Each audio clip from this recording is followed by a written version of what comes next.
ठुलै साथी हो र अहिले तपाईँहरू समक्ष म एक दुईवटा अहिले विगतको हामीले भोग्नु परिरहेको कुराहरू भन्न गइरहेको छु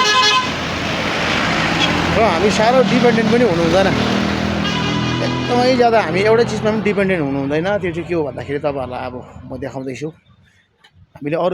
अरू कुरामा पनि निर्भर हुन सिक्नुपर्छ यो चाहिँ के हो तपाईँहरूलाई म देखाउँदैछु किनभने अहिले हामी एकदमै ज्यादा एउटै चिजमा डिपेन्डेन्ट हुन्छौँ र दुःख पाउने रहेछ भविष्यमा हेर्नुहोस् है म देखाउँदैछु र हामी चाहिँ एकदम ज्यादा डिपेन्डेन्ट चाहिँ यसमा भएको थियौँ नि त यो बिना हाम्रो जिन्दगी हुँदैन जस्तो गर्थ्यो हो